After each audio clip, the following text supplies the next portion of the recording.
Hi, this is Sharon Acoff-Sledge, and this is my review of Chapter 2, Identifying a Research Problem. This is my reflections on Dr. Ely's video.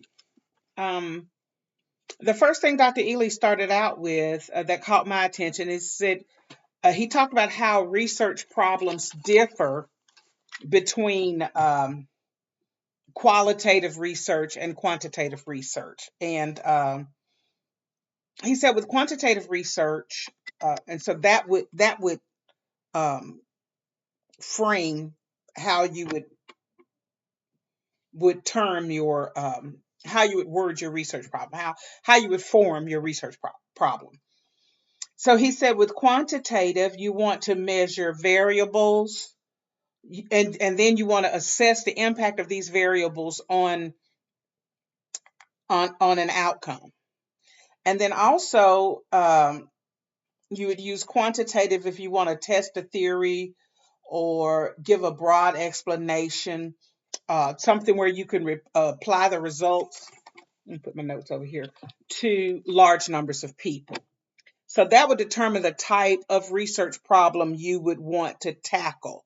So if I need to do something where I need a lot of statistics or numbers, how many people are doing this, or a trend, people are tending to do blah blah blah, then I would have a um, I would have a different type of research problem, as opposed to qualitative. A qualitative research problem, that's where you would want to look more at people's views.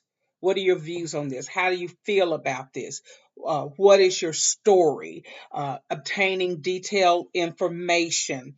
He gave an example about corn that made it interesting. And you would he said you would generate theories based on what the participant based on the participant responses or their perspective, and you would use a qualitative research problem when you want to assess a process over time.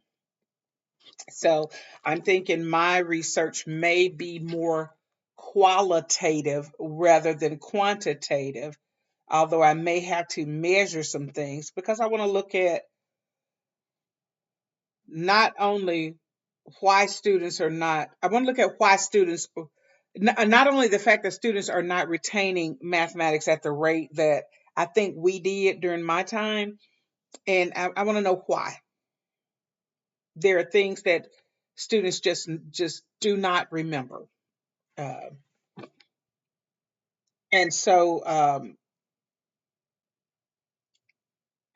he said if you want to obtain detailed information about a few people, you would use qualitative. So in informing your statement of a research problem, what do you want to talk about? So the topic you want to talk about determines whether your data collection method is qualitative or quantitative, or your data processing method. And then from your topic, so my topic is retention in mathematics. What is the research problem? What is causing the an apparent decrease, or is there a decreased retention? Maybe it's just my perspective because I was always an honor student and remember things, and I have a not a photographic memory, but pretty close to it. And then what is the justification for the problem? And he gets into that, and I'll get into that later. He used the corn analogy. People eating corn on Tuesday. Well, why are they eating corn on Tuesday? And then he used the example, well, if we look into it qualitatively, they eat corn on Tuesday because it used to be given free on Tuesdays. So you can go forth and so on. And then you could go in with quantitative and determine what percentage of people eat corn on Tuesday. And you can use some statistics and talk about that. Whereas the qualitative would tell the why, the quantitative would tell us how many and how big of a trend is it. Um,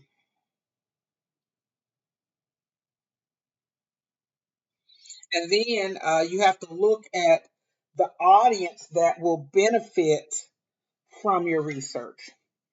So if you cannot identify an audience, that would benefit from your research, I think it would be pretty hard to start writing your research because it has to be geared toward that audience. So he talked about with his corn example, people who sell corn might be interested, or people who sell other things besides corn to might want to integrate some green vegetables. I just really like the way that Dr. Ely made that really practical to where anybody can understand it. And then he talked about how in your research, once you state your research problem, you want to start out by painting a broad brush. And he said this broad brush would give a general idea so that just the general public or the general audience, so that people could relate to it, especially your target audience. And he also included a narrative hook. Now, I'm a preacher, so my intro always includes a hook to make people not want to get up and go to the restroom during the middle of the sermon. So I understood exactly what he was talking about, because he said the narrative hook would cause people to pay attention. And it was interesting that the narrative hook could be statistics. So if you tell people that in 1970, 8 out of 10 sixth graders retain information they learned in third grade, and then in 2025 only 3 out of 10 retain, then that would get especially educators' attention. Okay, what are they talking about? Um, And he said your hook should cause the reader to pay attention. So either by eliciting an emotional or an attitudinal response, or if it should cause your reader to continue to read your research. And so the info in your narrative hook would be statistics, a provocative question, or simply the need for the research. So that really helped me a lot. And then he ended with referencing the problem using literature. And the reason is that as PhD students, we're basically unknowns. We're not well known scholars in the area that we're studying. So referencing other literature that's been peer reviewed and that's been tried in the fire, so to speak, would give our research more validity. Those are my reflections on chapter 2.